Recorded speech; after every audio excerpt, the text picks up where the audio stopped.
2 ದಿನ ಹೇಳ್ತಾರೆ. ಆಯಿತು. 28ರಿಂದ ಮತ್ತೆ ಬಂದಿರ್ತಾರೆ. ಆಯಿತು. ಕಲ್ಪಸಾಧನ ಸಂಕಲ್ಪ.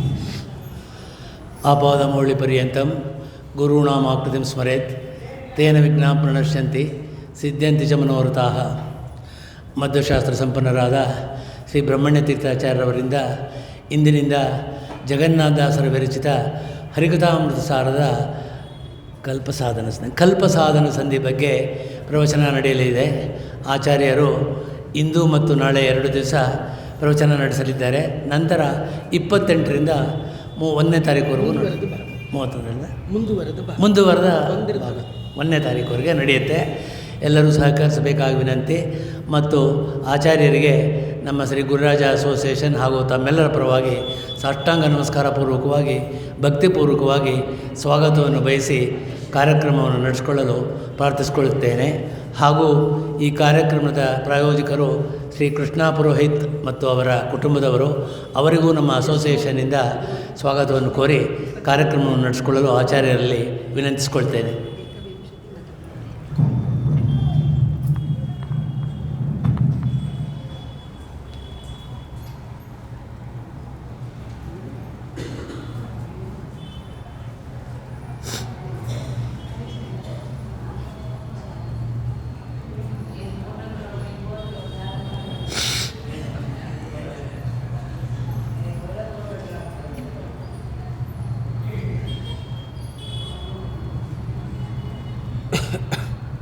ಶ್ರೀ ಗುರುಭ್ಯೋ ನಮಃ.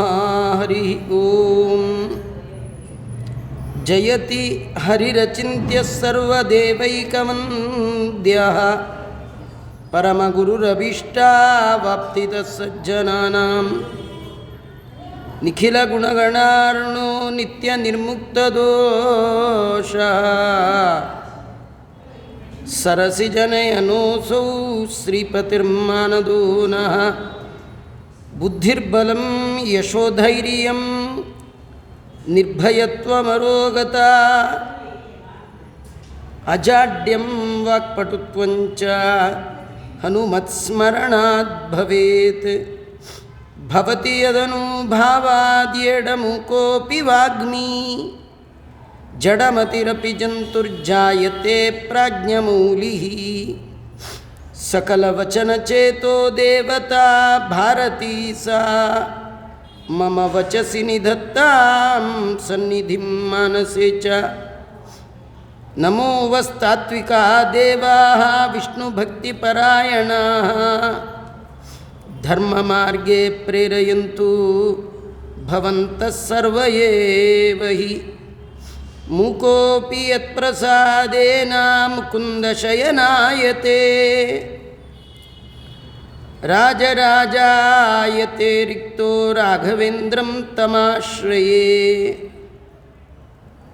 ತಪಸ್ವಾಧ್ಯಾಯ ಶುಶ್ರೂಷಾ ಕೃಷ್ಣಪೂಜಾರತಂ ಮುನಿಂ ವಿಶ್ವೇಶಂ ಇಷ್ಟದಂ ವಂದೇ ಪರಿವ್ರಾಟ್ ಚಕ್ರವರ್ತಿನಂ. ಆಪಾದಮೌಲಿಪರ್ಯಂತಂ ಗುರುಣಾಂ ಆಕೃತಿಂ ಸ್ಮರೇತ್ ತೇನ ವಿಘ್ನಾಃ ಪ್ರಣಶ್ಯಂತಿ ಸಿದ್ಧ್ಯಂತಿ ಚ ಮನೋರಥಾಃ. ಸ್ವಸ್ತ್ಯಸ್ತು ಸತಾಂ ಅಶೇಷ ಸನ್ಮಂಗಲಾನಿ ಭವಂತು. ಶ್ರೀ ಗುರುಭ್ಯೋ ನಮಃ. ಹರಿ ಓಂ.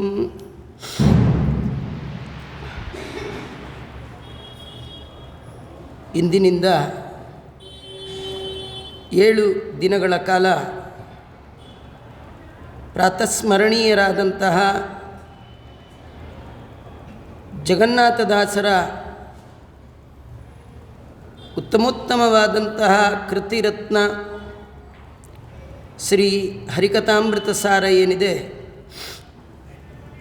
ಅದರ ಒಂದು ಅನುವಾದ ಯಥಾಶಕ್ತಿ ಯಥಾಮತಿ ಹೇಳುವ ಪ್ರಯತ್ನವನ್ನು ಮಾಡ್ತೇನೆ. ಅದಕ್ಕೆ ಮೊದಲು ಇವತ್ತು ಇಡೀ ವಿಶ್ವ ವಿಶೇಷವಾಗಿ ರಾಮನ ಉತ್ಸವವನ್ನು ಮಾಡ್ತಾ ಇದೆ. ಈಗಾಗಲೇ ನೀವು ಬರುವಾಗ ನೋಡಿರಬಹುದು, ಎಲ್ಲ ದಾರಿಗಳಲ್ಲಿ ಕೆಲಗಳಲ್ಲಿ ಹೊಸ ಬಗೆಯ ರಾಮ ದೀಪಾವಳಿ. ಇದೊಂದು ದೀಪಾವಳಿ ಅಲ್ಲ, ರಾಮನವಮಿಗೆ ರಾಮನವಮಿ ಅಲ್ಲ. ರಾಮ ಬಂದಾಗಲೇ ರಾಮನವಮಿ, ರಾಮ ಬಂದಾಗಲೇ ದೊಡ್ಡ ಹಬ್ಬ. ಆ ನಿಟ್ಟಿನಲ್ಲಿ ರಾಮನವಮಿ ಮತ್ತು ದೀಪಾವಳಿಯ ಒಟ್ಟು ಆಚರಣೆ. ನಮ್ಮನೇಲಿ ಏನಾದರೂ ಒಂದು ಫಂಕ್ಷನ್ನು ದೊಡ್ಡದು ಮಾಡಬೇಕಂತಾದರೆ ಆ ಮನೆ ಯಜಮಾನ ಹೇಳ್ತಾನೆ, ಅಮೇರಿಕಾಯಿಂದ ಮಗ ಬರ್ತಾನೆ, ಅವನು ಬಂದ ಮೇಲೆ ಇಟ್ಕೊಳ್ಳೋಣ ಅಂತ ಅಂದ್ಕೊಂಡಿದ್ದೀವಿ ಅಂತ. ಮೋಕ್ಷಪ್ರದನಾದ ಮುಕುಂದ ರಾಮ, ಅವನು ಬಂದ ದಿನವೇ ದೊಡ್ಡ ಫಂಕ್ಷನ್, ಉತ್ಸವ ಇಡೀ ಜಗತ್ತಲ್ಲಿ ನಡೀತಾ ಇದೆ. ರಾಮ ನಮ್ಮ ಕಾಲದವ ಅಲ್ಲ. ಯಾವಾಗ ಅವತಾರ ಮಾಡಿದ್ದು? ಅವನು ತ್ರೇತಾಯುಗದಲ್ಲಿ ಅವತಾರ ಮಾಡಿದ ರಾಮ. ಅವ ಬಂದು ತ್ರೇತಾಯುಗ ಹೋಗಿ ದ್ವಾಪರ ಯುಗ ಹೋದರೂ, ಯುಗ ಯುಗಗಳು ಕಳೆದರೂ ರಾಮ ಜನರ ಮನಸ್ಸಿನಲ್ಲಿ ಇಷ್ಟು ಚಾಪು ಒತ್ತಿದ್ದಾನೆ.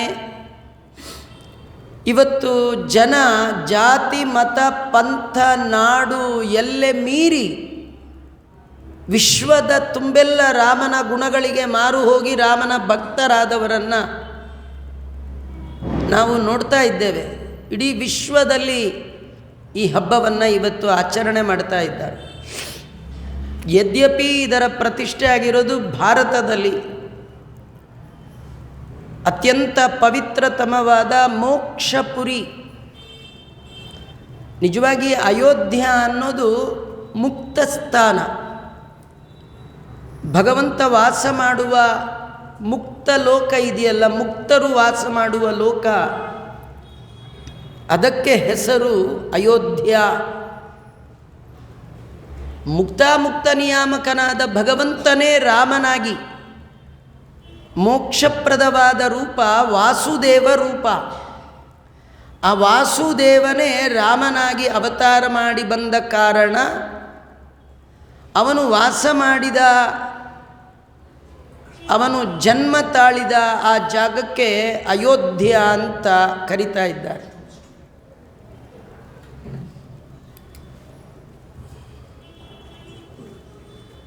ಅಯೋಧ್ಯ, ಮಥುರಾ, ಮಾಯಾ, ಕಾಶಿ, ಕಾಂಚಿ, ಅವಂತಿಕ, ಪುರಿ, ದ್ವಾರಾವತಿ ಚೈವ ಸಪ್ತೈತೆ ಮೋಕ್ಷದಾಯಕ ಅಂತ ಮೋಕ್ಷಪ್ರದವಾದಂತಹ ಪಟ್ಟಣಗಳಲ್ಲಿ ಮೊದಲ ಹೆಸರೇ ಅಯೋಧ್ಯ. ಅಂಥ ಅಯೋಧ್ಯೆಯಲ್ಲಿ ಇವತ್ತು ಅಭಿಜಿನ್ ಮುಹೂರ್ತದಲ್ಲಿ ಬಾಲರಾಮನ ಪ್ರತಿಷ್ಠೆ ಆಗಿದೆ. ರಾಮನನ್ನು ತಿಳಿದು ಭಜಿಸುವುದೇ ಫಲವಿದು ಬಾಳುವುದಕ್ಕೆ. ರಾಮನನ್ನು ಇವತ್ತು ಇಷ್ಟು ಜನ ಮೆಚ್ಚಲಿಕ್ಕೆ ಕಾರಣವಾದದ್ದು ರಾಮನಲ್ಲಿದ್ದಂತಹ ಆದರ್ಶ ಗುಣಗಳು. ರಾಮನಿಗೆ ಒಂದು ಹೊಸ ಹೆಸರಂದರೆ ಮರ್ಯಾದಾ ಪುರುಷೋತ್ತಮ. ಏನು ಮರ್ಯಾದಾ ಪುರುಷೋತ್ತಮ? ಮಾನವೀಯ ಮೌಲ್ಯವನ್ನು ಮೀರದೇ ಇದ್ದ ಒಬ್ಬ ವ್ಯಕ್ತಿ. ಯದ್ಯಪಿ ರಾಮ ಮಾನವ ಅಲ್ಲ, ಅವನು ಮಾಧವನಾದರೂ ಇಡೀ ಜೀವನದಲ್ಲಿ ರಾಮ ಎಂದೂ ಕೂಡ ನಾನು ನಾರಾಯಣ ಅಂತ ಎಲ್ಲಿ ಯಾರ ಮುಂದೆನೂ ಹೇಳಿಕೊಳ್ಳೇ ಇಲ್ಲ. ಅವನು ಮಾನವನಾಗಿಯೇ ದೇವತ್ವಕ್ಕೆ ಏರಿದಂತಹ ಪುರುಷೋತ್ತಮ, ಮರ್ಯಾದಾ ಪುರುಷೋತ್ತಮ.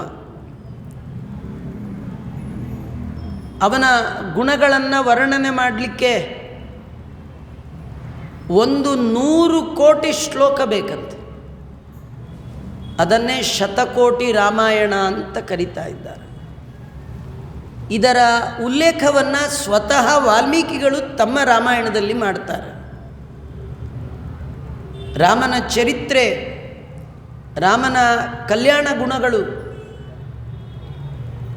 ಅದು ಮೂಲತಃ 100 ಕೋಟಿ ಶ್ಲೋಕದಲ್ಲಿದೆ.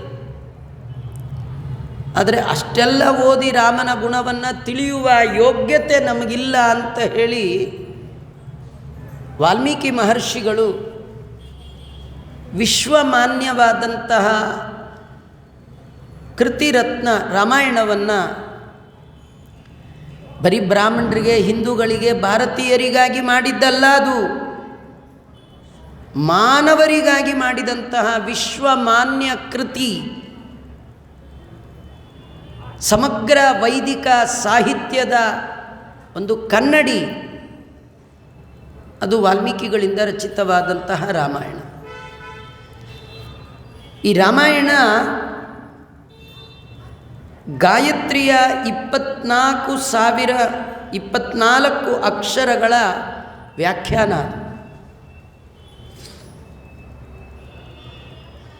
ಗಾಯತ್ರಿ ಮಂತ್ರದ ಒಂದು ಅಕ್ಷರದ ಅರ್ಥ ರಾಮಾಯಣದ 1000 ಶ್ಲೋಕಗಳು.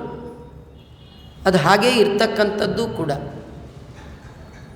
ಮೊದಲ ಶ್ಲೋಕ ಗಾಯತ್ರಿಯ ಮೊದಲ ಮಂತ್ರದಿಂದ, ಮೊದಲ ವರ್ಣದಿಂದಾದರೆ 2000 ಮೊದಲ ಶ್ಲೋಕ 2001 ಅದು 2ನೇ ಅಕ್ಷರದಿಂದ ಆಗುತ್ತೆ.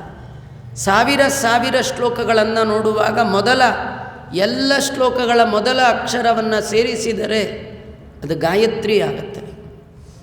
ಗಾಯತ್ರಿ ಪ್ರತಿಪಾದ್ಯನಾದ ಧ್ಯೇಯಸ್ಸದಾ ಸವಿತೃಮಂಡಲ ಮಧ್ಯವರ್ತಿ ಆ ನಾರಾಯಣನೇ ರಾಮ. ಮಂತ್ರಾಲಯ ಪ್ರಭುಗಳು ರಾಮನ ಅವತಾರದ ಚರಿತ್ರೆಯನ್ನು 11 ಪದ್ಯಗಳಲ್ಲಿ ಸಂಗ್ರಹ ಮಾಡಿಕೊಟ್ಟಿದ್ದಾರೆ. ಶ್ರೀಮಾನ್ ವಿಷ್ಣು ಪ್ರಜಾತೋ ದಶರಥ ನೃಪತೆ ರಾಮನಾಮಾತನೀತೋ ವಿಶ್ವಾಮಿತ್ರೇಣ ಮಂತ್ರ ಹೃದನುಜ ಸಹಿತ ತಾಟಕಾಂ ಘಾತಕೋಸ್ತ್ರಂ ಬ್ರಹ್ಮಾದ್ಯಂ ಪ್ರಾಪ್ಯ ಹಂತ್ವಾ ನಿಶುಚರನಿಕರಂ ಯಜ್ಞಪಾಲೋ ವಿಮೋಚ್ಯಾಲ್ಯಾಚ ಪಂಚಭಂಕ್ತ್ವಾ ಶಿವಧನುರುಪಯನ್ ಜಾನಕೀಂ ನ ಪ್ರಸೀದೇತ್. ಮಂತ್ರಾಲಯ ಪ್ರಭುಗಳು ಒಂದು ಶ್ಲೋಕದಲ್ಲಿ ವಾಲ್ಮೀಕಿಗಳಿಂದ ರಚಿತವಾದ ಬಾಲಕಾಂಡದ ಸಮಗ್ರ ಕಥೆಯನ್ನು ಸಂಗ್ರಹ ಮಾಡಿ ಸೀತಾ ಸ್ವಯಂವರದ ತನಕ ಪರಿಪೂರ್ಣವಾಗಿ ಒಂದು ಶ್ಲೋಕದಲ್ಲಿ ಸಂಗ್ರಹ ಮಾಡಿಕೊಟ್ಟಿದ್ದಾರೆ. ಯದ್ಯಪಿ ವಾಲ್ಮೀಕಿಗಳಿಗೆ ನಾರದರಿಂದ ರಾಮಾಯಣ ಮೊದಲು ಉಪದೇಶ ಆಗಿದೆ. ನಾರದರು ಒಮ್ಮೆ ವಾಲ್ಮೀಕಿ ಮಹರ್ಷಿಗಳ ಮನೆಗೆ ಬಂದಾಗ ವಾಲ್ಮೀಕಿಗಳು ನಾರದರನ್ನು ಕೇಳ್ತಾರೆ, ನಾರದರೇ, ನೀವು ಎಲ್ಲ ಲೋಕ ಸುತ್ತಾಡುವ ಜನ, ಎಲ್ಲ ಬಗೆಯ ಜನರ ನಾಡಿ ಮಿಡಿತ ನಿಮಗೆ ಗೊತ್ತಿದೆ. ನಂದೊಂದು ಪ್ರಶ್ನೆ, ಎಲ್ಲ ಗುಣಗಳು ಯಾರಾದರೂ ಒಬ್ಬರಲ್ಲಿ ಇದೆಯಾ? ಜಗತ್ತಿನಲ್ಲಿ ಸತ್ಯವಂತ ಯಾರು, ಧರ್ಮಾತ್ಮ ಯಾರು, ಕೀರ್ತಿಮಾನ್ ಯಾರು, ಯಾರನ್ನು ಎಲ್ಲರೂ ನೋಡಬೇಕು ಅಂತ ಬಯಸ್ತಾರೆ, ಯಾರು ಎಲ್ಲ ಪ್ರಾಣಿಗಳಲ್ಲಿ ದಯಾಪೂರ್ಣನಾಗಿದ್ದಾನೆ, ಯಾರಲ್ಲಿ ಧೈರ್ಯ, ಸ್ಥೈರ್ಯ, ಔದಾರ್ಯ, ಸೌಂದರ್ಯ, ಮಾರ್ದ್ರವತೆ, ಈ ಎಲ್ಲ ಗುಣಗಳು ಒಬ್ಬನಲ್ಲೇ ಯಾರಲ್ಲಾದರೂ ಇದೆಯಾ ಅಂದರೆ ನಾರದರು ಹೇಳ್ತಾರೆ, ಒಂದೊಂದು ಗುಣ ಒಬ್ಬೊಬ್ಬರಲ್ಲಿ ಇರೋದೇ ಕಷ್ಟ. ಇದ್ದರೂ ಅದನ್ನು ಗುರುತಿಸೋದು ಇನ್ನೂ ಕಷ್ಟ. ಜಗತ್ತಲ್ಲಿ ಗುಣ ಇಲ್ಲದ ಯಾರನ್ನೂ ದೇವರು ಸೃಷ್ಟಿ ಮಾಡಲೇ ಇಲ್ಲ. ಆದರೆ ನಮಗೆ ಯಾರನ್ನು ನೋಡಿದ್ರೂ ಗುಣ ಕಾಣೋದಕ್ಕಿಂತಲೂ ದೋಷ ಕಾಣೋದೇ ಜಾಸ್ತಿ. ಅಯ್ಯೋ ಅವ್ರ ಬಗ್ಗೆ ನಂಗೆ ಗೊತ್ತು, ಅವ್ರ ಬಗ್ಗೆ ನೀವು ನಾಕಾರು ಒಳ್ಳೇದು ಹೇಳಿದ್ರು ಅದೆಲ್ಲ ಬೇಡ, ಇದು ಗೊತ್ತಾ ನಿಮಗೆ ಅವ್ರ ಬಗ್ಗೆ ಅಂತ ಕೆಟ್ಟದ್ದನ್ನೇ ಹೇಳ್ತೀವಿ, ಒಳ್ಳೆಯದು ಹೇಳೋದೇ ಇಲ್ಲ. ಅದು ಅವ್ರ ದೋಷ ಅಲ್ಲ, ನಮ್ಮ ದೋಷ. ನಮಗೆ ಯಾರನ್ನು ನೋಡಿದ್ರೂ ಅವರ ಒಳಗಿರುವ ಗುಣವನ್ನು ಹೆಕ್ಕುವ ಯೋಗ್ಯತೆ ಇಲ್ಲ. ಈ ಜೇನು ಹುಳ ದೊಡ್ಡ ಹೂವಿರಲಿ ಚಿಕ್ಕ ಹೂವಿರಲಿ ಅದರದ್ದೇನು ಡ್ಯೂಟಿ, ಹೂವಿನ ಒಳಗಿರುವಂಥ ಹನಿ, ಆ ಮಕರಂದವನ್ನು ಅದನ್ನು ತೆಗೆದುಕೊಳ್ಳುವಂಥದ್ದು. ಅದು ಬೇರೆ ಏನು ಮಾಡಲ್ಲ, ಅದರದ್ದು ಒಂದೇ, ಅದರ ಒಳಗಿರುವಂಥ ಮಕರಂದವನ್ನು. ಹಾಗೆ ನಾವು ಯಾರನ್ನು ನೋಡಿದಾಗಲೂ ಅವರ ದೋಷ ನಮ್ಮ ಕಣ್ಣಿಗೆ ಕಾಣಬಾರ್ದು. ಬರೀ ಅವರಲ್ಲಿ ಏನಾದರೂ ಗುಣ ಇದ್ದರೆ ಮಾತ್ರ ಅದನ್ನು ಹೆಕ್ಕಿ ನಾವು ನಮ್ಮ ಜೀವನದಲ್ಲಿ ಅದನ್ನು ಅಳವಡಿಸಿಕೊಳ್ಳುವ ಪ್ರಯತ್ನ ಮಾಡಬೇಕು. ಹಾಗೆ ನೋಡಿದರೆ ಎಲ್ಲ ಗುಣಗಳಿರುವ ಒಬ್ಬ ವ್ಯಕ್ತಿಯನ್ನು ನಿನಗೆ ಹೇಳ್ತೇನೆ. ಅವನು ಸೂರ್ಯವಂಶದಲ್ಲಿ ಬಂದಂತಹ ಇಕ್ಷ್ವಾಕು ರಾಜನ ವಂಶದಲ್ಲಿ ಬಂದಂತಹ ವ್ಯಕ್ತಿ. ಜನ ಅವನನ್ನು ರಾಮ ಅಂತ ಕರೀತಾರೆ. ಕಲ್ಯಾಣಾನಂತ ಧರ್ಮೋ ಅಗುಣಲವರಹಿತ ಪ್ರಾಣಿನಾಂ ಅಂತರಾತ್ಮೇ.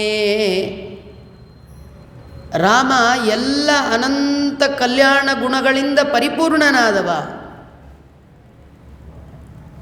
ನಮ್ಮಲ್ಲಿ ಒಂದು ಕ್ರಮ, ಎಲ್ಲಿ ಗುಣ ಇರುತ್ತೆ ಅಲ್ಲಿ ಒಂದಲ್ಲ ಒಂದು ದೋಷ ಇದ್ದೇ ಇರುತ್ತೆ.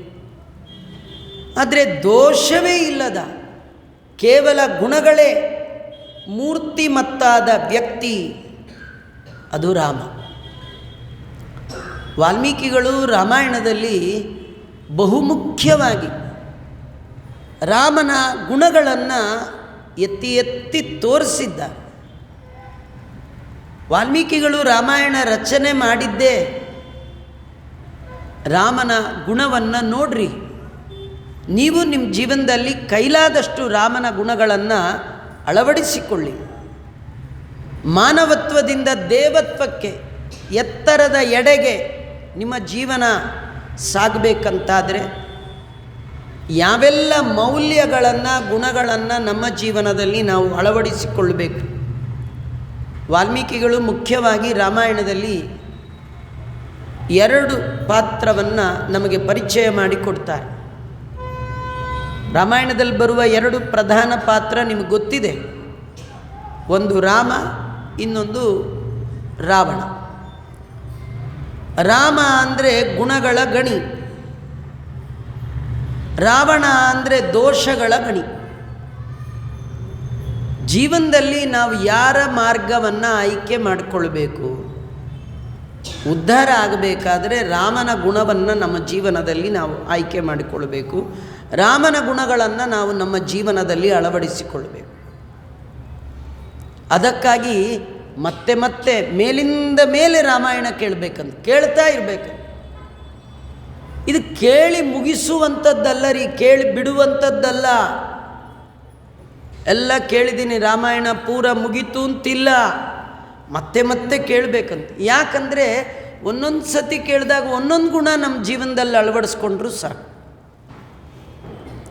ಅದರ ಒಂದು, ನೀವು ಎಷ್ಟು 1000 ಬಾರಿ ರಾಮಾಯಣ ಕೇಳಿದ್ರೂ ರಾಮನ ಥರ ಆಗಲಿಕ್ಕಾಗಲ್ಲ. ಆಗುತ್ತಾ? ಇನ್ನೊಂದು ಸತಿ ಕೇಳಿದ್ರೆ ಸೇಮ್ ರಾಮನ ಥರ ಆಗ್ಬಿಡ್ತೀನಿ ಆಚಾರ್ಯ ನಾನು. ಹಿಂಗಿಲ್ಲ ರೀ, ಆಗೋದೇ. ಹಾಗಾದರೆ ರಾಮನಂತೆ ಆಗದೆ ಇದ್ಮೇಲೆ ರಾಮಾಯಣ ಯಾಕೆ ಕೇಳಬೇಕಾಚಾರ್ಯ? ನೀವು ಬೇರೆ ಟೈಮ್ ವೇಸ್ಟ್ ಮಾಡ್ತಾ ಇದ್ದೀರಿ. ನೋಡಿ, ರಾಮಾಯಣ ಕೇಳೋದು ರಾಮ ಆಗಲಿಕ್ಕಲ್ಲಂತೆ, ಮತ್ತು ರಾವಣ ಆಗದೇ ಇರಬೇಕು ಅಂತ ಆಸೆ ಇದ್ದರೆ ರಾಮಾಯಣ ಕೇಳಬೇಕು. ರಾಮ ಆಗೋದು ಕಷ್ಟ ರೀ, ರಾವಣ ಆಗೋದು ಈಸಿ. ನೀವು ನಿಮ್ಮ ಜೀವನದಲ್ಲಿ ರಾವಣನ ಬುದ್ಧಿ ನಿಮಗೆ ಬರಬಾರ್ದು, ಪರಸ್ತ್ರೀ ಪರಧನದ ಮೇಲೆ ಬರಬಾರ್ದು ಅಂತಾದರೆ ರಾಮಾಯಣ ಕೇಳ್ತಾ ಇರಿ. ಯಾಕೆಂದರೆ ಪರಸ್ತ್ರೀ ಮೇಲೆ ಕಣ್ಣು ಮಾಡಿದ ರಾವಣ ಎಷ್ಟು ಎತ್ತರದಲ್ಲಿದ್ದರು. ಅವನು 4 ವೇದವನ್ನು ಮುಖೋದ್ಗತ ಮಾಡಿಕೊಂಡ ಮಹಾಬ್ರಾಹ್ಮಣ, ಬೇಕಾದಷ್ಟು ದಾನ ಧರ್ಮ ಮಾಡಿದವ, ತಂದೆ ತಾಯಿಗಳ ಸೇವೆ ಎಲ್ಲ ಕ್ವಾಲಿಟಿ ಇತ್ರಿ. ದೊಡ್ಡದೊಂದು ದೋಷವೂ ಇತ್ತು. ಈ ದೋಷದಿಂದಾಗಿ ಅವನ ಗುಣಗಳೆಲ್ಲ ಹಾಳಾಗಿ ಹೋಯಿತು. ಹಾಗಾಗಿ ಅಂಥ ದೋಷ ನಮ್ಮಲ್ಲಿ ಬರಬಾರ್ದು ಅಂತಾದರೆ ನಾವು ಮತ್ತೆ ಮತ್ತೆ ರಾಮಾಯಣ ಕೇಳಬೇಕಂತೆ. ರಾಮಾಯಣ ಕೇಳಿ ಎಷ್ಟು ಸಾಧ್ಯವೋ 1 2 ಗುಣಗಳು ನಮ್ಮ ಜೀವನದಲ್ಲಿ ರಾಮಾಯಣದಿಂದ ರಾಮನಿಂದ ಕಲಿತ್ರೆ ಸಾಕು, ನಾವು ಬಹಳ ಎತ್ತರಕ್ಕೆ ಹೋಗ್ತೀವಿ. ನೋಡಿ, ಇವತ್ತು ಇವೆಲ್ಲ ಟಿ ವಿಲೆಲ್ಲ ನೋಡಿದ್ರಿ, 87-90ರ ಆಸ್ಪಾಸಲ್ಲಿ ಟಿ ವಿಯಲ್ಲಿ ರಾಮಾಯಣ ಬರ್ತಿತ್ತು. ರಾಮಾಯಣ ಎಲ್ಲ ಸೀರಿಯಲ್ ನೋಡಿದ್ರಲ್ಲ. ಆಗ ಇಡೀ ರೋಡಲ್ಲಿ ಒಂದು ಜನ ಓಡಾಡ್ತಿರ್ಲಿಲ್ಲ. ಇವತ್ತು ಅದರೊಳಗೆ ರಾಮನ ಪಾತ್ರ ಹಾಕಿದವ, ಸೀತೆಯ ಪಾತ್ರವನ್ನು ಮಾಡಿದ ಆ ಸ್ತ್ರೀ, ಲಕ್ಷ್ಮಣನ ಪಾತ್ರ ಮಾಡಿದವ, ಕುರ್ತಾ ಪೈಜಾಮ ಹಾಕ್ಕೊಂಡು ಬಂದರೂ ಅಯೋಧ್ಯೆ ಪೂರ ಜನ ಅವನು ಫಾಲೋ ಮಾಡ್ತಿದ್ರು. ಇದು ರಾಮನ ವೇಷಕ್ಕೆ ಕೊಟ್ಟ ಬೆಲೆ. ವೇಷಕ್ಕೆ ಇಷ್ಟೊಂದು ಪ್ರಾಮಿನೆನ್ಸ್ ಇದೆ ಅಂದರೆ, ಪ್ರಾಮುಖ್ಯತೆ ಇದೆ ಅಂತಾದರೆ, ಆ ವೇಷ ಹಾಕ್ಕೊಂಡು ದುಡ್ಡು ತಗೊಂಡು ರಾಮನ್ ಥರ ನಾಟಕ ಆಡಿದವನಿಗೆ ಜಗತ್ತು ಇವತ್ತಿಷ್ಟು ಮರ್ಯಾದೆ ಕೊಡುತ್ತೆ ಅಂತಾದರೆ, ಇದು ಸೀರಿಯಲ್ ರಾಮ, ರಿಯಲ್ ರಾಮ ಅಲ್ಲ. ರಿಯಲ್ ರಾಮನಿಗೆ ಇನ್ನೆಷ್ಟು ಮರ್ಯಾದೆ ಕೊಟ್ಟಿರಬೇಡ ಆ ಕಾಲಕ್ಕೆ. ಇದರಲ್ಲಿ ರಾಮಾಯಣ ರಾಮಂದು ಒಂದು ಗುಣ ಹೇಳುತ್ತೆ. ರಾಮದೇವರಿಗೆ ಕಾಡಂತ ಫಿಕ್ಸ್ ಆಯಿತು. ನಿಮಗೆಲ್ಲ ಕತೆ ಗೊತ್ತು, ನಾನು ರಾಮಾಯಣ ಹೇಳಲ್ಲ, ಇನ್ನು 10 ನಿಮಿಷಕ್ಕೆ ಮುಗಿಸ್ಬಿಡ್ತೇನೆ. ರಾಮದೇವರಿಗೆ ಕಾಡು ಅಂತ ನಿರ್ಧಾರ ಆಯಿತು. ಭರತನಿಗೆ ಪಟ್ಟಾಭಿಷೇಕ, ರಾಮನಿಗೆ 14 ವರ್ಷ ವನವಾಸ ಅಂತ. ರಾಮ ರೆಡಿಯಿಂದ, ಯಾಕಂದರೆ ರಾಮನಿಗೆ ಸುಖವಾಗಿರಬೇಕು ಅಂದರೆ ನಾಡೇ ಆಗಬೇಕಂತಿಲ್ಲ. ಯಾಕೆಂದರೆ ಅವನು ಸ್ವಯಂ ಸುಖ ಸ್ವರೂಪಿ, ಎಲ್ಲಿದ್ದರೂ ಸುಖವಾಗಿರ್ತಾನೆ. ಅವನಿಗೆ ಕಾಡಾದರೂ ಅಷ್ಟೇ, ನಾಡಾದರೂ ಅಷ್ಟೇ. ಅವನು ಕಾಡಿಗೆ ಹೋಗ್ಲಿಕ್ಕೆ ಸಿದ್ಧ. ಅವನು ಕಾಡಿಗೆ ಹೋಗ್ತಾನೆ ಅಂತ ಊರಿಗೆಲ್ಲ ಸುದ್ದಿ ಗೊತ್ತಾಯ್ತು ರೀ. ಈ ಲಕ್ಷ್ಮಣ ರಾಮ ಸೀತೆಯನ್ನು ಕೂಡಿಸಿಕೊಂಡು ಸುಮಂತು ತಾನು ಕಾಡಿನ ಕಡೆ ಹೊರಟ್ರೆ ಊರಿನ ಜನ ಎಲ್ಲ ಮನೆಗೂ ಬೀಗ ಹಾಕದೆ, ಡ್ರೆಸ್ಸು ಮಾಡ್ಕೊಳ್ಳದೆ, ತಲೆನೂ ಬಾಚ್ಕೊಳ್ಳದೆ, ತಿಂಡಿ ತೀರ್ಥದ ಬ್ಯಾಗೂ ಹಿಡ್ಕೊಳ್ಳದೆ, ಏನೂ ತಗೊಳ್ಳದೆ, ಹೇಗೆ ಆಗಿದ್ರು ಹಾಗಾಗಿ ಎಲ್ಲ ಮನೆ ಬಿಟ್ಟು ರಾಮನಿಂದ ಹೊರಟೇ ಹೋಗ್ಬಿಟ್ರು. ಊರೇ ಯಾರೋ ಕೇಳಿದ್ರಂತಲ್ರಿ, ನಿಮ್ಮದು ಸೈಟು, ಮನೆ, ಬ್ಯಾಂಕ್ ಬ್ಯಾಲೆನ್ಸು, ಮಾರುತಿ ಕಾರು ಇದೆಲ್ಲ ಬಿಟ್ಟು ಹಾಗೆ ಹೋಗ್ತಾ ಇದ್ದೀರಲ್ಲ. ಅವ್ರು ಹೇಳಿದ್ರಂತೆ, ನಮ್ಮ ಮನೆ ಎಲ್ಲ ಆಸ್ತಿ, ನಮ್ಮ ಸಂಪತ್ತು ಎಲ್ಲ ಭರತ ಅವರಮ್ಮ ಇಬ್ಬರೇ ತಿನ್ಕೊಳ್ಳಿ. ರಾಮನಿಲ್ಲದ ಸಂಪತ್ತು ನಮಗೆ ದೊಡ್ಡ ಆಪತ್ತು, ನಮಗೆ ದೊಡ್ಡ ಸಂಪತ್ತು. ಮುಂದೆ ಹೋಗ್ತಾ ಇದ್ದಾನೆ ರಾಮ, ಅವನ ಫಾಲೋ ಮಾಡ್ತೀವಿ ನಾವು, ನಮಗೆ ಅವನೇ ಸಂಪತ್ತು. ಆಪದಾಪದಂ ಹರ್ತಾರಂ ದಾತಾರಂ ಸರ್ವಸಂಪದಾಂ ಲೋಕಾಭಿರಾಮಂ ಶ್ರೀರಾಮಂ ಜಯರಾಮಂ ಜಯರಾಮ ಶ್ರೀರಾಮ ಭೂಯೋ ಭೂಯೋ ನಮಾಮ್ಯಹಂ ಅಲ್ವಾ. ಆಪದಾಂ ಅಪಹರ್ತಾರಂ, ನಮ್ಮ ಎಲ್ಲ ಆಪತ್ತುಗಳು ನೋಡಿ, ದೇವರನ್ನು ಮರೆತು ಸಂಪತ್ತಿನ ಜೊತೆಗೆ ಕೂತ್ರೆ ಆ ಸಂಪತ್ತೇ ಜೀವನಕ್ಕೆ ದೊಡ್ಡ ಆಪತ್ತು. ಜೀವನದಲ್ಲಿ ಸಂಪಾದನೆ ಮಾಡಬೇಕಾದ ದೊಡ್ಡ ಸಂಪತ್ತು ರಾಮನ ನಾಮ. ಆ ನಾಮದ ಸ್ವಾಮಿ ಮುಂದೆ ಹೋಗ್ತಾ ಇದ್ದಾನೆ. ನಮ್ಮ ಜೀವನದಲ್ಲಿ ನಮಗೆ ಅವನೇ ದೊಡ್ಡ ಸಂಪತ್ತು. ನಾವು ಈ ಸಂಪತ್ತಾರು ಬಿಡ್ತೇವೆ, ರಾಮನ್ ಬಿಡೋಲ್ಲ ಅಂತ ಊರೇ ಒಂದೇ ಒಂದು ಪಶು ಪಕ್ಷಿ ಪ್ರಾಣಿಗಳು ಇಲ್ಲಂತೆ. ಎಲ್ಲವೂ ರಾಮನ್ ಫಾಲೋ ದಿ ಲೀಡರ್ ಅಂತ ಎಲ್ಲವೂ ರಾಮನಿಂದೆ ಹೋಯ್ತು. ಆ ಜನಗಳಿಗೆ ರಾಮನ ಮೇಲೆ ಭಾರಿ ಪ್ರೀತಿ. ಇವತ್ತೇ ಜನ ಇಷ್ಟು ಪ್ರೀತಿಯಿಂದ ಏನು ಬೆಳಗ್ಗೆಯಿಂದ ರಾತ್ರಿವರೆಗೂ ಕಾಲೋನಿ ಮಠವೇ ಸಾಕ್ಷಿ, ಏನು ಹಂಚಿದ್ದು. ಆರಾಧನೆಯಲ್ಲೂ ಇಷ್ಟೊತ್ತು ಹಂಚಿಲ್ಲ, ಬೀದಿಲಿ ನಿಂತಿರಿ. ನಿಮಗೆಲ್ಲ ಇಲ್ಲಿ ನಿಮ್ಗೆ ಗೊತ್ತಿದೆ ಯಾರ್ಯಾರು ಇಷ್ಟೊತ್ತು ಕೊಟ್ಟಿದ್ದಾರ, ಏನು ಸ್ವೀಟು, ಏನು ಪಾನಕ, ಏನು ರಾಮನ ಹೆಸರು ಹೇಳಿದ್ರೆ ಕೂಲಾಗಿಬಿಡ್ತೀವಿ. ಪಾನಕ ಕುಡ್ದು, ಮಜ್ಜಿಗೆ ಕುಡ್ದು, ಕೋಸಂ, ಇಷ್ಟು ಕೂಲು ಹೆಸರು ಹೇಳಿದ್ರೆ. ನಮ್ಮಲ್ಲಿ ಅವನ ಹೆಸರು ಹೇಳಬೇಡ, ನಂಗೆ ಮೈಯೆಲ್ಲ ಉರಿದು ಹೋಗುತ್ತೆ. ಅದೇ ರಾಮನ ಹೆಸರು ಹೇಳಿದ್ರೆ ಕೂಲಾಗಿ. ಅಷ್ಟೇ ಅಲ್ಲ ರೀ, ನೀವು ದಾರಿಲಿ ಬರುವಾಗ ನೀವು ಆರೋಗ್ಯವಾಗಿದ್ದೀರಾ ಅಂತ ವಿಚಾರಿಸೋಕ್ಕೂ ಅವನ ಹೆಸರೇ ಆರಾಮ ಅಂತಾರೆ. ಆರೋಗ್ಯವಾಗಿದ್ದೀನಿ ಅಂತ ಹೇಳಲಿಕ್ಕೂ ಅವನ ಹೆಸರೇ ಆರಾಮ್ ಅಂತಾರೆ. ರಾಮನ ನಾಮದ ಒಳಗಿದೆ ಆರೋಗ್ಯ, ರಾಮನ ನಾಮದ ಒಳಗಿದೆ ಜೀವನದಲ್ಲಿ ಆರಾಮ. ಇವತ್ತೇ ಜನ ಇಷ್ಟು ರಾಮನ ಪ್ರೀತಿ ಮಾಡ್ತಾರೆ, ರಾಮನ್ನೇನು ನೋಡಿಲ್ಲ. ರಾಮಾಯಣದ ಕತೆ ಚೂರು ಪಾರು ಕೇಳಿಯೇ ಇಷ್ಟು ರಾಮನ ಪ್ರೀತಿ ಮಾಡುವ ಜನ ಇದ್ದಾರೆ ಅಂದರೆ ರಾಮನ ಕಾಲದಲ್ಲಿ ಇನ್ನು ಯಾಕೆ ಆ ಜನಗಳಿಗೆ ಯಾಕೆ ರಾಮಂದಷ್ಟು ಹುಚ್ಚು? ಯಾಕೆ ಗೊತ್ತಾ? ಈ ರಾಮ ಮುಂದೆ ಹೋಗ್ತಿದ್ದಂತೆ, ಈ ಊರಿನ ಜನ ಎಲ್ಲ ಹಿಂದೆ ಹೋಗ್ತಿದ್ರಲ್ಲ. ಕಡೆಗೆ ಒಮ್ಮೆ ರಾಮ ಹೀಗೆ ತಿರುಗಿ ನೋಡ್ತಾರೆ, ಪೂರಾ ಲಕ್ಷ ಲಕ್ಷ ಅಯೋಧ್ಯೆ ಜನ ರಾಮನ ಹಿಂದೆ ಬರ್ತಾ ಇದ್ದಾರೆ. ಅದರೊಳಗೆ 8 to 80 ತನಕ ಇದ್ದಾರೆ. 8 ವರ್ಷದ ಹುಡುಗರು, ಕೆಲವರು ಕಂಕ್ಳಲ್ಲಿ ಮಗುನ ಎತ್ಕೊಂಡು, ರೀ ನಿಮ್ಮ ಪಾಡಿ ಬಂದ್ರೆ ಬಾ, ಬಿಟ್ಟರೆ ಬಿಡು, ಗಂಡ ಹೊಟ್ಟೆ ಹೋಗ್ಬಿಟ್ಟ, ನಾನೆಲ್ಲಿ ಹೋಗ್ಲಿ ಅಂತ ಇವಳು ಈ ಮಗುನ ಎತ್ಕೊಂಡು ಕೆಲವು ಹುಡುಗರು ಪಾಠ, ಆಚಾರ್ಯ ಪಾಠ, ಅಲ್ಲೇ ಬನ್ನಿ ಹೇಳ್ಕೊಡ್ತೀನಿ, ಕಾಡಲ್ಲೇ ಪಾಠ. ಇನ್ಯಾರೋ ಅರ್ಧಂಬರ್ಧ ಹೋಮ, ಪೂರ ಹೋಮ ಅಲ್ಲೇ ಮಾಡಿಸ್ತೀವಿ. ಇನ್ಯಾರೋ ಪ್ರವಚನ, 2 ದಿನ ಇಲ್ಲಿ, ಮಿಕ್ಕಿದ್ದೆಲ್ಲ ಕಾಡಲ್ಲಿ, ಬರೋದಿದ್ರೆ ಬನ್ನಿ, ಬಾರದಿದ್ರೆ ಬಿಡಿ. ಹೀಗೆ ಎಲ್ಲ ಹೊರಟೋಗ್ಬಿಟ್ರಿ. ಆ ಹೊರಟ್ರೆ ವಯಸ್ಸಾದವ್ರಿಗೆ ನಡೆಯೋದು ಕಷ್ಟ ಅಲ್ವೇ? ರಾಮ ರಥದಲ್ಲಿ ಹೋಗ್ತಿದ್ದ. ಈ ವಯಸ್ಸಾದ ಮುದುಕರಿಗೆ ರಾಮನ ಮೇಲೆ ಭಾರಿ ಪ್ರೀತಿ. ಯಾಕೆಂದರೆ ರಾಮನನ್ನು ಹೃದಯದಲ್ಲಿ ಕಂಡವರು, ಕಾರುಣ್ಯವನ್ನು ಉಂಡವರು, ಅವನ ಗುಣಗಳನ್ನು ಮನಗಂಡವರು. ರಾಮನ ಬಿಟ್ಟಿರ್ಲಿಕ್ಕೆ ಸಾಧ್ಯ ಇಲ್ಲ. ಅದಕ್ಕೆ ಅವರೇನು ಎಲ್ಲೊಟ್ಟೋಗ್ಬಿಡ್ತಾನೋ ರಾಮ ಅಂಥೇಳಿ ನಡಿಲಿಕ್ಕೆ ಆಗದ ಮುದುಕರು ಓಡ್ತಾ ಬರ್ತಿದ್ರು. ಓಡುವ ಮುದುಕರನ್ನು ಕಂಡು ರಾಮ ಸುಮಂತುಗೆ ಹೇಳಿದ್ನಂತೆ, ನೀನು ರಥ ನಿಲ್ಲಿಸ್ಬಿಡು ಅಂತ.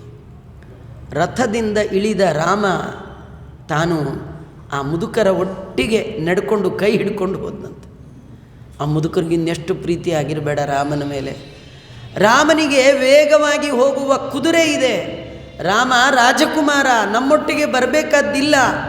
ಆದರೂ ನಮ್ಮ ಮೇಲೆ ಪ್ರೀತಿಯಿಂದ ನಮ್ಮ ಸಲುವಾಗಿ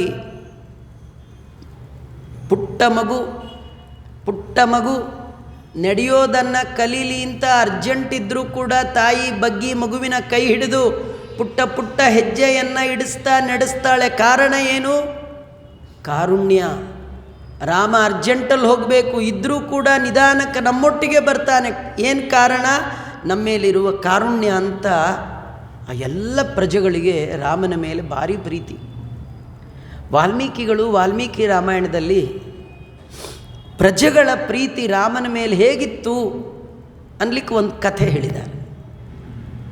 ಒಂದು ಶ್ಲೋಕದಲ್ಲಿ ಮಾರ್ಮಿಕವಾಗಿ ವರ್ಣನೆ ಮಾಡ್ತಾರೆ. ಆ ಅಯೋಧ್ಯೆಯಲ್ಲಿ ಒಂದು ದಂಪತಿಗಳಿದ್ದರಂತೆ. ಆ ದಂಪತಿಗಳು ನೂತನ ದಂಪತಿಗಳು. ಅವರಿಗೆ ಆ ಮನೆಯ ಹೆಂಡತಿ, ಆ ಹೆಣ್ಣು ಮಗಳಿಗೆ ಅವಳು ಮೊಟ್ಟ ಮೊದಲ ಬಾರಿಗೆ ಅವಳು ಗರ್ಭವತಿಯಾಗಿದ್ದು, ತುಂಬು ಗರ್ಭಿಣಿ. ಒಳ್ಳೆ ಗುಂಡಾದ ಗಂಡು ಮಗು ಹಡೆದುಬಿಟ್ಲು. ಒಳ್ಳೆ ಕರ್ಲಿ ಹೇರು, ತುಂಬ ಮುದ್ದಿತ್ತು. ಮಕ್ಕಳೇ ಮುದ್ದು, ಇನ್ನು ಮುದ್ದಾಗಿರುವ ಮುದ್ದು ಮಗು ಅದು. ತಾಯಿಗೆ ಎಷ್ಟು ಖುಷಿಯಾಗಿರಬೇಡ ರೀ. ಚೊಚ್ಚಲ ಹೆರಿಗೆ, ಮೊದಲು ಗಂಡು ಮಗು. ಇಡೀ ಆ ಊರಿನವರು, ಆ ಸಂಬಂಧಿಕರಿಗೆಲ್ಲ ಭಾರಿ ಖುಷಿ. ತಾಯಿಗೆ ಮಾತ್ರ ಖುಷಿ ಇಲ್ಲಂತೆ. ಆ ಮಗುನ ನೋಡಿ ಬೈತಾ ಇದ್ದಾಳಂತೆ ತಾಯಿ. ಏನು ಪ್ರಾರಬ್ಧ ಹುಟ್ಟುಬಿಟ್ಟಿಯೋ, ನೀವು ಹುಟ್ಟಿದ್ದು ರಾಮ ಕಾಡಿಗೆ ಹೋಗ್ತಾ ಇದ್ದಾನೆ ಅಂತ. ಅವಳಿಗೆ ತನ್ನ ಹೊಟ್ಟೆಯಲ್ಲಿ ಹುಟ್ಟಿದ ಮಗನ ನೋಡಿ ಸಂತೋಷ ಆಗಲಿಲ್ಲ, ರಾಮ ಕಾಡಿಗೆ ಹೋಗೋದು ನೋಡಿ ದುಃಖ ಆಯಿತು ಅಂತಾದರೆ ಆ ತಾಯಿಯ ಹೃದಯ, ಸಾಮಾನ್ಯ ತಾಯಿಗೆ ತನ್ನ ಮಗು ಬಿಟ್ಟರೆ ಇನ್ನೊಂದು ಪ್ರಪಂಚವೇ ಇಲ್ಲ. ಆದರೆ ತಾಯಿಗೆ ಮಗುವನ್ನು ಮರೆತು ಮಗುವಿಗಿಂತಲೂ ಹೆಚ್ಚು ಮಮಕಾರವನ್ನು ಆ ಕಾಲದ ಹೆಣ್ಣು ಮಕ್ಕಳು ರಾಮನಲ್ಲಿ ಮಾಡ್ತಾ ಇದ್ದರು. ಅಂದರೆ ಇನ್ನೆಷ್ಟು ಪ್ರೀತಿ ರಾಮನ ಮೇಲಿತ್ತು. ಜನ ಮಾತ್ರ ರಾಮನ ಪ್ರೀತಿ ಮಾಡ್ತಿರ್ಲಿಲ್ಲಂತೆ, ಪ್ರಾಣಿಗಳು ರಾಮನ ಪ್ರೀತಿ ಮಾಡ್ತಿತ್ತು. ಆ ಪ್ರಾಣಿಗಳ ಪ್ರೀತಿ ನಿಮಗೆಲ್ಲ ಗೊತ್ತೇ ಇದೆ. ಈ ನಾಯಿ ಸಾಕಿದವ್ರು ನೋಡ್ರಿ, ಏನು ಪ್ರೀತಿ ಮಾಡುತ್ತೀರಿ ಅಲ್ವಾ? ಏನು ಅದು ಬಾಲ ಕಿತ್ತೋಗೋಷ್ಟು ಅಲ್ಲಾಡಿಸ್ತಿರುತ್ತೆ. ಒಂದಿನ ಬಿಸ್ಕೆಟ್ ಹಾಕ್ಬಿಟ್ರೆ ಸಾಕು, ಎಲ್ಲಿ ನಮ್ಮ ಭಯ ಬಾಲ ಬಿದ್ದೋದ್ರೆ ಏನು ಮಾಡೋ ಅಟ್ಟು ಏನು ಪೂರಾ ಅಲ್ಲಾಡಿಸ್ತಾ ಇರುತ್ತೆ. ರಾಮನ ಕಾಲದಲ್ಲಿ ಪ್ರಾಣಿಗಳು ರಾಮನ ಎಷ್ಟು ಪ್ರೀತಿ ಮಾಡ್ತಿತ್ತು ಅನ್ನಲಿಕ್ಕೆ ರಾಮಾಯಣದಲ್ಲಿ ಒಂದು ಕಥೆ. ಅದು ರಾಮನ್ನ ಈ ಸುಮಂತು ರಥದಲ್ಲಿ ಹೋಗಿ ಕಾಡಲ್ಲಿ ಬಿಟ್ಟ.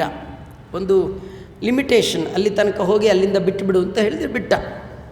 ರಾಮ ಇಳಿದು ಸುಮಂತುಗಂದ, ನೀನು ನಾಡಿಗೆ ಹೋಗು, ನಮ್ಮಪ್ಪನ ನೋಡ್ಕೋ, ನಮ್ಮಮ್ಮನ ನೋಡ್ಕೋ, ಎಲ್ಲ ಮಂತ್ರಿ ಅವನಿಗೆ ಹೇಳ್ದ. ಆ ಮಂತ್ರಿ ಅಂದ, ನಿನ್ನನ್ನು ಬಿಟ್ಟು ನಾಡಿಗೆ ನಾ ಯಾಕೆ ಹೋಗಿ, ನನಗೇನು ಕೆಲಸ, ನಾನು ನಿನ್ನೊಟ್ಟಿಗೆ ಇರ್ತೀನಿ, ನೀ ಎಲ್ಲಿ ಹೋಗೋದಿದ್ರು ನಿನ್ನನ್ನು ರಥದಲ್ಲಿ ಕರ್ಕೊಂಡು ಹೋಗೋದು ಬರೋದು, ಈ ಪೋಸ್ಟ್ ನಂಗೆ ಕೊಡು ಅಂತ ಕೇಳಿ. ರಾಮ ಅಂದ, ನೀನು ಇಲ್ಲಿದ್ದರೆ ನಮ್ಮ ಚಿಕ್ಕಮ್ಮಂಗೆ ಡೌಟ್ ಬರುತ್ತೆ. ಚಿಕ್ಕಮ್ಮ ಯಾರು? ಕೈಕೇಯಿ. ಅವಳು ಪ್ರೀತಿಗೋಸ್ಕರ ಕಾಡಿಗೆ ಬಂದಿರೋದು ನಾನು. ನೀನೇನಾದ್ರು ಇಲ್ಲೇ ಇದ್ದರೆ ನಮ್ಮ ಚಿಕ್ಕಮ್ಮ ಏನು ಅಂದ್ಕೊಳ್ತಾಳೆ, ಕಾಡಿಗೆ ಹೋದ್ನೋ ಮತ್ತು ಎಲ್ಲಿ ಬೇರೆ ಊರಿಗೆ ಕರ್ಕೊಂಡು ಹೋದವನು ಬರಲಿಲ್ಲ. ನೀನು ಹೋದರೆ ನಮ್ಮ ಚಿಕ್ಕಮ್ಮಂಗೆ ನಾನು ಕಾಡಿಗೆ ಹೋಗಿದ್ದು ನಂಬಿಕೆ ಬರುತ್ತೆ, ನೀನು ಹೋಗು ಅಂತ. ಇಷ್ಟು ಹೇಳಿ ರಾಮ ಅವನು ಮರೆಯಾಗಿ ಹೊರಟುಬಿಟ್ಟ, ಕಾಡು ಒಳಗೆ ಪ್ರವೇಶ ಮಾಡಿದ. ಸುಮಂತು 3-4 ದಿನ ಊರಿಗೆ ಹೋಗಲಿಲ್ಲಂತೆ. ಎಲ್ಲಿ ಬಿಟ್ಟನೋ ಅಲ್ಲೇ ಇದ್ನಂತೆ. ಈ ಕಥೆಯನ್ನೆಲ್ಲ ದಶರಥನ ಮುಂದೆ ಸುಮಂತು ಮುಂದೆ ಹೇಳ್ತಾನೆ. ಅಲ್ಲೇ 3-4 ದಿನ ಇದ್ದ. ಯಾಕಂದರೆ ಏನಾದರೂ ರಾಮ ಮನಸ್ಸು ಬದಲಾಯಿಸಿ ಕಾರುಣ್ಯದಿಂದ ತಾಯಿ ನೋಡಬೇಕು, ಅಪ್ಪನ ನೋಡಬೇಕು ಅಂತ ಬಂದರೆ, ಅವನು ಬಂದ ಕಾಲಕ್ಕೆ ಓಲೋ ಆಟೋ ಯಾವುದೂ ಸಿಗದಿದ್ದರೆ ಒದ್ದಾಡಬಾರ್ದು. ಎಷ್ಟೊತ್ತ ಕೆಲವರು ಕಾಯಲ್ಲ ರೀ, ಕಾದರೆ ಅದಕ್ಕೆ ಜಾಸ್ತಿ ಆಗುತ್ತೆ. ಹಾಗೆ ಇವನಂದ ನಿನಗೋಸ್ಕರ ಕಾಯ್ತೀನಿ ಅಂಥೇಳಿ ರಾಮ ಬರ್ಬೋದು ಅಂತ 4 ದಿನ ಅನ್ನ ಆಹಾರ ಬಿಟ್ಟು ಸುಮಂತು ಕಾಡೊಳಗೆ ಇದ್ದಂತೆ.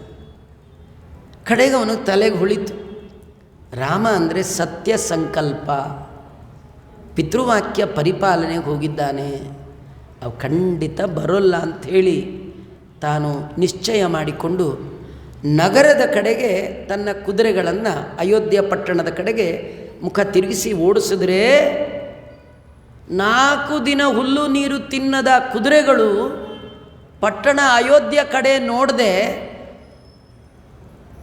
ರಾಮ ಹೋದ ಕಾಡಿನ ಕಡೆ ನೋಡ್ತಾ ಈ ಕಡೆ ಓಡ್ತಾ ಇದೆಯಂತೆ. ಸುಮಂತು ಇನ್ನು ಬರಲ್ಲ ಅಂತ ಅಂದ್ಕೊಂಡ. ಆದರೆ ಕುದುರೆಗಳಿಗೆ ಇಲ್ಲ, ಬಂದರೂ ಬರ್ಬೋದು, ಏನಾರ ನಮ್ಮ ಕಣ್ಣಿಗೆ ರಾಮ ಬೀಳ್ಬೋದು. ತುಂಬ ತಿರುಗಿ ನೋಡ್ತಾ ರಾಮ ಬಾರದಿದ್ದಾಗ ಉಷ್ಣಾಂಬು ಶಿಂಚನಂ, ಅವುಗಳ ಕಣ್ಣಿನಿಂದ ಬಿಸಿ ಬಿಸಿಯಾದ ದುಃಖದ ಕಣ್ಣೀರು ಕುದುರೆಗಳಿಂದ ಬಂತು. ಇದು ರಾಮನ ಮೇಲೆ ಪ್ರಾಣಿಗಳು ಮಾಡಿದಂತಹ ಅದ್ಭುತವಾದ ಪ್ರೀತಿ. ಯಾಕೆ ಅಷ್ಟು ಮಾಡ್ತಿದ್ರು ಅಂದರೆ, ರಾಮ ಪ್ರಜೆಗಳ ಮೇಲೆ ಅಷ್ಟು ವಾತ್ಸಲ್ಯ ತೋರಿಸ್ತಿದ್ದ. ರಾಮ ಅವು ಯಾವಾಗಲೂ ಯಾರೇ ಸಿಕ್ಕಿದ್ರೂ ಅವರ ಕುಶಲ ಪ್ರಶ್ನೆ ಮಾಡ್ತಿದ್ನಂತೆ. ನಾವು ಯಾರು ಸಿಕ್ಕರೂ ಮಾತಾಡಲ್ಲ, ಏನೋ ಡಿಗ್ನಿಟಿ. ಅವ್ರ ಹತ್ರ ನಾವೇನು ಮಾತಾಡೋದು? ಅವ್ರು ಮಾತಾಡಿಸಿದ್ರೆ ನಾವು ನಾವೇ ಮೇಲೆ ಬಿದ್ದು ಯಾಕೆ ಮಾತಾಡಬೇಕು? ಮಾತಾಡಲ್ಲ ರೀ. ಕೆಲವ್ರು ಹೀಗೆ ಕೆಟ್ಟದಾಗಿ ನೋಡ್ತಿರ್ತಾರೆ. ಆ ನೋಡೋ ನೋಟದಲ್ಲೇ ಅವ್ರು ಮಾತಾಡಿಸಿದ್ರೆ ಮಾತಾಡೋಣ ಅಂತ. ಅವರು ಹಾಗೇ ನೋಡ್ತಾರೆ. ನೋಡಿದೆ ಅವ್ನು ನೋಡ್ತಾ ಇದ್ದಾನೆ, ನಾನು ಯಾಕೆ ಅವನು ಇವನು ಮಾತಾಡಲ್ಲ. ಅದೇ ದೊಡ್ಡದು ದ್ವೇಷ ಆಗಿ ಬೆಳ್ಕೊಂಡು ನೆಕ್ಸ್ಟ್ ಟೈಮ್ ಮೀಟ್ ಆಗುವಾಗ ಮೊದಲೇ ಫಿಕ್ಸ್ ಆಗಿ ಬಂದುಬಿಡ್ತಾರೆ. ಇವತ್ತು ಅವನು ಬಂದರೂ ಅವನ ದಿಕ್ಕಿಗೆ ತಲೆ ಹಾಕಲ್ಲ ಅಂದ್ಕೊಂಡೇ ಬರ್ತಾರೆ. ಆದರೆ ರಾಮ ಹಾಗಲ್ಲ. ಅವನಿಗೆ ಮಾತಾಡಬೇಕಂದ್ರೆ ನನ್ನ ಸಮಾನಿಕರು ಬೇಕಂತಿಲ್ಲ. ಚಿಕ್ಕವರು ಸಿಕ್ಕರೂ ಮಾತಾಡಿಸ್ತಿದ್ದ, ದೊಡ್ಡವರು ಸಿಕ್ಕರೂ ಮಾತಾಡಿಸ್ತಿದ್ದ. ಆ ಮಾತಾಡಿಸುವಾಗ ಸ್ಮಿತಪೂರ್ವ ಭಾಷಿ, ನಗ್ತಾ ನಗ್ತಾ ಮಾತಾಡಿಸ್ತಿದ್ನಂತ. ನಾವು ಮಾತಾಡಿಸೋದೇ ಅಪರೂಪ. ಮಾತಾಡಿಸುವಾಗಲೂ ಮುಖ ಗಂಟಾಕೊಂಡು ಅವ್ನು ನೋಡಿದ್ರೆ ಯಾಕಾರು ಇವ್ರ ಮನೆಗೆ ಹೋದ ತಿನ್ನೇ ಅಂಥೇಳಿ ಮುಖ ಗಂಟಾಕೊಂಡು 2 ಸೌಟ್ ಪಾಯಸ ಹಾಕ್ಬಿಟ್ರೆ ಯಾಕಾರು ಇವ್ರ ಮನೆಗೆ ಬಂದೋ ಅನ್ಸತ್ತೋ ಇಲ್ಲ. ಮುಖ ಗಂಟಿರಬಾರ್ದ್ರಿ, ಮುಖ ಅರಳಿರಬೇಕು. ರಾಮದೇವ್ರದ್ದು ಇವತ್ತು ನೋಡಿದ್ರಿ ಬಾಲರಾಮನ ವಿಗ್ರಹ, ಈ ಕಲ್ಲೊಳಗೆ ಇಷ್ಟು ನಗು ಇರಬೇಕಾದರೆ ರಿಯಲ್ ರಾಮನ ಒಳಗೆ ಅದು ಎಷ್ಟು ನಗು ಇತ್ತು ನಾವು ಯೋಚನೆ ಮಾಡಲಿ. ಅದು ವಾಲ್ಮೀಕಿಗಳು ಹೇಳ್ತಾರೆ, ರಾಮನ ಮುಖದಲ್ಲಿ ಮಾಸದ ನಗು ಎಂದೆಂದೂ ತುಟಿಯ ಅಂಚಿನಲ್ಲಿ ತುಳುಕ್ತಿತ್ತು. ಯಾವಾಗಲೂ ನಗ್ತಾ ನಗ್ತಾ ಇರ್ತಿದ್ದ. ಮೇಲ್ ಬಿದ್ದು ಮಾತಾಡ್ತಿದ್ನಂತ. ಅವನೇ ಪರಿಚಯ ಮಾಡಿಕೊಂಡು ತಾನೇ ಹೋಗಿ ದೊಡ್ಡವರಾದರೆ ನಮಸ್ಕಾರ ಮಾಡಿ, ನಾನು ನಿಮಗಿಂಥ ಸಂದರ್ಭದಲ್ಲಿ ಕೆಲವರು ಸಿಕ್ಕಿರ್ತಾರ್ರಿ, ಮಾತಾಡಿಸ್ತಾರ್ರಿ, ಯಾಕಾರು ಮಾತಾಡಿಸಿದ್ರೋ ಅಂದ್ಕೋಬೇಕು. ಕೆಲವರು ನಮಗೆಲ್ಲ ಸಿಕ್ಕಿ ಕೇಳ್ತಾರೆ, ಆಚಾರ್ಯ ಗೊತ್ತಾಯ್ತಾ ಯಾರು ಅಂತಾರೆ.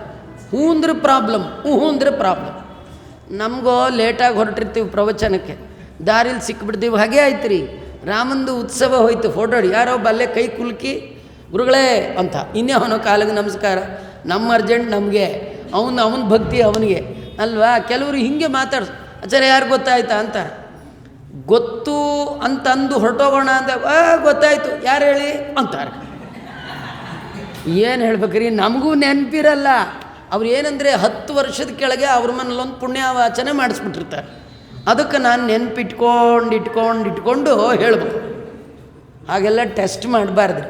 ಸಿಕ್ಕಾಗ ಮಾತಾಡಿಸ್ಬೇಕು ಅಂತಿದ್ರೆ ಮೇಲೆ ಬಿದ್ದು ನಾವೇ ಹೇಳಬೇಕು.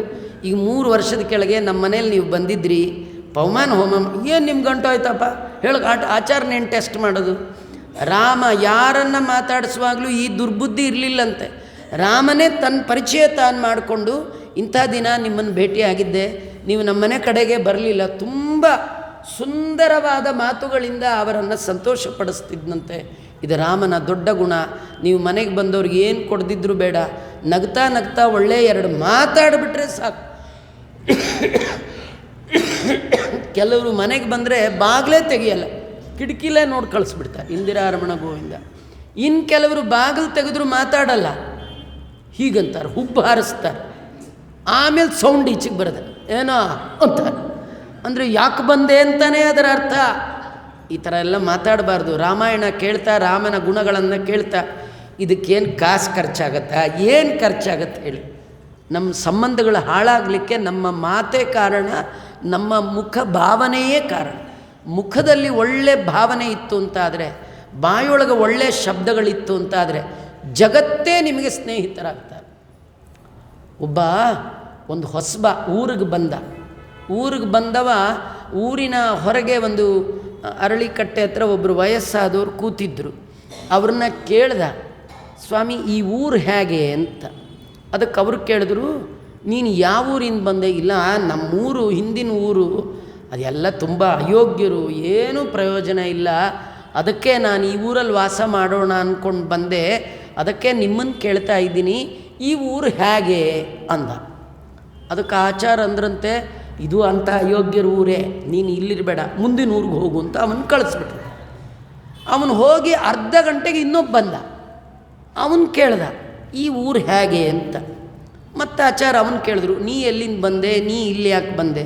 ಅದಕ್ಕೆ ಅವನು ಹೇಳ್ದ, ನಮ್ಮದು ಪಕ್ಕದ ಊರು, ತುಂಬ ಒಳ್ಳೆಯವರು, ನನಗೆ ಆ ಊರು ಬಿಟ್ಟು ಬರಲಿಕ್ಕೇ ಮನಸ್ಸಿಲ್ಲ, ಆದರೆ ಟ್ರಾನ್ಸ್ಫರ್ ಆಯಿತು, ಅದಕ್ಕೆ ಈ ಊರಿಗೆ ಬಂದಿದ್ದೀನಿ ಅಂದರೆ. ಮತ್ತು ಆಚಾರ ಅಂದರು, ಈ ಊರಲ್ಲೂ ಭಾಳ ಒಳ್ಳೆಯವರಿದ್ದಾರೆ, ನೀನು ಇಲ್ಲೇ ವಾಸ ಮಾಡ್ಬೋದು ಅಂತ. ಆ ಪಕ್ಕದಲ್ಲಿ ಒಬ್ಬ ಶಿಷ್ಯ ಕೂತಿದ್ದ, ಅವನಿಗೆ ತಲೆ ಕೆಟ್ಟೋಯ್ತು. ಅಲ್ಲ, 1 ಗಂಟೆ ಒಳಗೆ ಊರೇ ಚೇಂಜ್ ಆಗಿಬಿಡುತ್ತಾ? ಹಿಂದಿನವ್ರು ಬಂದರೆ ಕೆಟ್ಟ ಊರು ಅಂದರು ಈ ಆಚಾರ, ಮುನ್ನವನು ಬಂದರೆ ಒಳ್ಳೆ ಊರು ಅಂದರು. ಇವತ್ತು ನೋಡಿ, ಒಂದೇ 1 ಗಂಟೆ ಒಳಗೆ ಇಡೀ ಧರ್ಮವನ್ನೇ, ದೇಶವನ್ನೇ ಚೇಂಜ್ ಮಾಡುವ ತಾಕತ್ತು. ಏನು ಮಂತ್ರಮುಗ್ಧರಾಗಿದ್ದೀವಿ ರೀ. ಕರೋನಾ ಟೈಮಲ್ಲಿ ಗಂಟೆ ಬಾರಿಸು ಅಂದರೆ ಎಂಥ ಎಜುಕೇಟೆಡ್ ಅವರು ಬಂದು ಗಂಟೆ ಬಾರಿಸಿದ್ರು, ಜಾಂಟೆ ಬಾರಿಸಿದ್ರು. ದೀಪ ಹಚ್ಚಿ ಅಂದರೆ ದೀಪ ಹಚ್ಚಿದ್ರು. ಇವತ್ತು ಯಾರು ನಾವೆಲ್ಲ ದೀಪ ಹಚ್ತಿದ್ವ? ನಮ್ಮ ಮನೇಲಿ 2 ದೇವ್ರ ದೀಪ ಹಚ್ತಿದ್ವಪ್ಪ, ಬೀದಿಲೆಲ್ಲ ಯಾರು ದೀಪ? ಒಂದೇ ಒಂದು ವಾಯ್ಸು ಹೇಳಿದ್ದೇ ತಡ, ಇವತ್ತು ಎಲ್ಲ ಕಡೆ ಲಕ್ಷ ದೀಪೋತ್ಸವವನ್ನು ಮಾಡ್ತಾ ಇದ್ದಾರೆ. ಇವ್ರಿಗೆ ಇಷ್ಟಂದರೆ ರಾಮನ ಮಾತಿನಲ್ಲಿ ಎಂಥ ವೆಯ್ಟೇಜ್ ಇತ್ತು ಆ ಕಾಲದಲ್ಲಿ. ಹಾಗಾಗಿ ಆ ಋಷಿಗಳು, ಆ ಗುರುಗಳು ಹೇಳ್ತಾರೆ, ನಾನು 1 ಗಂಟೆಯಲ್ಲಿ ಏನು ಚೇಂಜ್ ಮಾಡಲಿಲ್ಲ, ನಾ ಕೇಳಿದ್ದೇನೆಂದರೆ, ನೀನು ಹೇಗೋ ಊರು ಹಾಗಿರುತ್ತೆ. ನಿನ್ನ ನಾಲಿಗೆ ಚೆನ್ನಾಗಿದ್ದರೆ ಇಡೀ ಊರೇ ನಿನಗೆ ಬಂದು, ನಿನ್ನ ನಾಲಿಗೆ ಚೆನ್ನಾಗಿಲ್ಲ ಅಂತಾದರೆ ಊರಿಗೆ ಊರೇ ಶತ್ರು ಆಗುತ್ತೆ. ಅವನು ಊರಲ್ಲಿ ಯಾರೂ ಸರಿಗಿಲ್ಲ ಅಂದ, ಊರು ಸರಿಗಿಲ್ಲ ಅಲ್ಲ, ಅವನು ಸರಿಗಿಲ್ಲ, ಅದಕ್ಕೆ ಅವನಿಗೆ ಊರು ಸರಿಗಿಲ್ಲ. ಆ 2ನೇ ಬಾರಿ ಬಂದಲ್ಲ, ಅವನು ಭಾಳ ಒಳ್ಳೆಯವ, ಇಡೀ ಊರನ್ನೇ ತನ್ನ ಮಾತಿನಿಂದ ಮಿತ್ರರನ್ನಾಗಿ ಮಾಡಿಕೊಂಡವ. ಹಾಗಾಗಿ ಈ ಊರಲ್ಲೂ ಅವನ ಮಾತಿಗೆ ಎಲ್ಲರೂ ಮರಳಾಗ್ತಾರೆ, ಮಿತ್ರರಾಗ್ತಾರೆ. ಹಾಗಾದರೆ ರಾಮನ ಮಾತಿಗೆ ಮಿತ್ರರಾಗದ ಜೀವ ಜಾತವೇ ಆಗಿನ ಕಾಲಕ್ಕೆ ಇರಲಿಲ್ಲ ಅಂತಾರೆ. ರಾಮಂದು ತುಂಬ ಗುಣ, ಒಂದೇ ಒಂದು ಗುಣ, ಕಡೆಯದು ತುಂಬ ಗುಣಗಳಿದೆ, ಕಡೆ ಅಂದರೆ ಲಾಸ್ಟ್ ಅಂತಲ್ಲ, ನಾ ಹೇಳೋದ್ರೊಳಗೆ ಕಡೆ ಒಂದೇ ಒಂದು ಗುಣ ಅಂದರೆ, ಅದು ರಾವಣರದ್ದು ಯುದ್ಧ ಆಯಿತು, ರಾವಣ ಸತ್ತ. ರಾಮ ವಿಭೀಷಣಂಗೆ ಕರೆದು ಹೇಳ್ದ, ನೋಡು ನಿಮ್ಮಣ್ಣ ಸತ್ತಿದ್ದಾನೆ, ಒಳ್ಳೆ ವೇದಾಧ್ಯಯನ ಮಾಡಿದವ, ಇವನಿಗೆ ಸರಿಯಾಗಿ ವೇದೋಕ್ತ ರೀತಿಯಲ್ಲಿ ಸಂಸ್ಕಾರ ಆಗಬೇಕು, ಒಳ್ಳೆ ಆಚಾರನ ಕರೆಸು, ಗಂಧದ ಕಟ್ಟಿಗೆಯನ್ನು ತರಿಸು, ಇವನ ಹೆಣವನ್ನು ಇಟ್ಟು ಸಂಸ್ಕಾರ ಮಾಡು ಅಂತ ತಮ್ಮನಿಗೆ ಹೇಳ್ದ.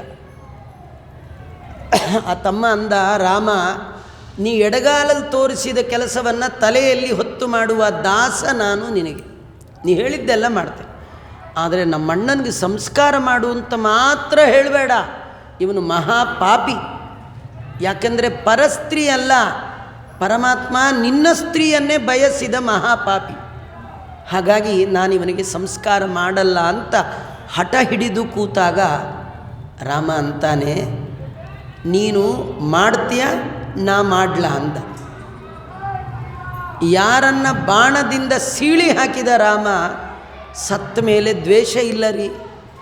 ಸತ್ತ ಮೇಲೆ ಶತ್ರುವಿನ ಮೇಲೂ ಕೂಡ ಪ್ರೀತಿಯನ್ನು ತೋರಿಸಿದ ಗುಣ ರಾಮನಲ್ಲಿತ್ತು. ನಿಮಗಿದು ಅರ್ಥ ಆಗಲಿಕ್ಕೆ ಇನ್ನೊಂದು ಮಾತು ಹೇಳ್ತೀನಿ, ಬಹಳ ಬೇಗ ಅರ್ಥ ಆಗುತ್ತೆ. 4 ಜನ ಮಕ್ಕಳಿದ್ರೆ ಒಟ್ಟಿಗೆ ಸೇರಿ ತಿಥಿ ಮಾಡಲ್ಲ. ನೀನೇ ತಾನೇ ಅಪ್ಪಂದು ಆಸ್ತಿ ಜಾಸ್ತಿ ತೊಗೊಂಡಿದ್ದು, ನೀನೇ ಮಾಡ್ಕೊಂಡು ಸಾಯಿ, ನಾನಂತೂ ಬರಲ್ಲ ಅಂತಿರ್ತಾನೆ ಈ ಮಗ. ಆದರೆ ಯಾರು ಹೆಂಡತಿಯನ್ನು ಹೊತ್ತೊಯ್ದವ ಮಹಾಪಾಪಿ, ಅವನ ಮೇಲೂ ರಾಮನಿಗೆ ದ್ವೇಷ ಇಲ್ಲ ಅಂತಾದರೆ ರಾಮನ ಗುಣ ಎಷ್ಟು ದೊಡ್ಡದು. ಇಂಥ ರಾಮಚಂದ್ರ ಮಹಾಪ್ರಭು ಅವನ ಆಳ್ವಿಕೆಯಲ್ಲಿ 13,000 ವರ್ಷ ನಕ್ಷತ್ರಮಾನದಲ್ಲಿ ಇಡೀ ರಾಜ್ಯವನ್ನು ಆಳಿದ್ದಾನೆ. ಅವನ ರಾಜ್ಯಭಾರ ಇರುವಾಗ ತಂದೆಯ ಮುಂದೆ ಮಕ್ಕಳು ಸಾಯ್ತಾನೇ ಇರಲಿಲ್ಲ. ದೊಡ್ಡವರು ಇರುವಾಗ ಚಿಕ್ಕವರು ಸಾಯ್ತಿರಲಿಲ್ಲ. ಯಾರಿಗೂ ಯಾವ ಬಗೆಯ ರೋಗಗಳು ಬರ್ತಿರಲಿಲ್ಲ. ರಾಮನ ರಾಜ್ಯದಲ್ಲಿ ಕಳ್ಳರೇ ಇರಲಿಲ್ಲ. ಯಾರ ಮನೆಗೆ ಬಾಗಿಲು ಹಾಕುವ ಪ್ರಸಂಗವೇ ಇರಲಿಲ್ಲ. ಅಂತಹ ಅದ್ಭುತವಾದ ರಾಜ್ಯವನ್ನು ನಡೆಸಿದ ಮಹಾನುಭಾವನಾದ ಕಾರಣ ಇವತ್ತಿಗೂ ಕೂಡ ನಮ್ಮೆಲ್ಲರ ಬಯಕೆ ರಾಮರಾಜ್ಯ ರಾಮರಾಜ್ಯ ಅಂತ. ಇವತ್ತು ರಾಮನ ಪ್ರತಿಷ್ಠೆ ಅಂತೂ ಆಗಿದೆ. ರಾಮನ ಅನುಗ್ರಹದಿಂದ ಈ ದೇಶ ರಾಮರಾಜ್ಯ ಆಗಬೇಕಾದ್ದು ಮಾತ್ರ ಉಳಿದಿದೆ. ಇಷ್ಟೆಲ್ಲ ಆಗಲಿಕ್ಕೆ ಕಾರಣ ನಿಸ್ವಾರ್ಥವಾದ ಪ್ರಾಮಾಣಿಕವಾದ ಪರಮಾತ್ಮ ಪ್ರೀತನಾಗಲಿ ಅನ್ನುವ ಭಾವನೆಯಿಂದ ಮಾಡಿದ ಸಮಾಜ ಸೇವೆ, ಜನಸೇವೆ.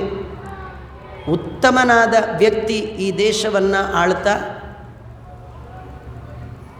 ಪ್ರಾಮಾಣಿಕತೆಯಿಂದ, ನಿಮಗೆಲ್ಲ ಗೊತ್ತಿದೆ 3 ಬಾರಿ ಆತ ಮುಖ್ಯಮಂತ್ರಿಯಾಗಿದ್ದರು, 2 ಬಾರಿ ಪ್ರಧಾನಿಯಾಗಿದ್ದರು.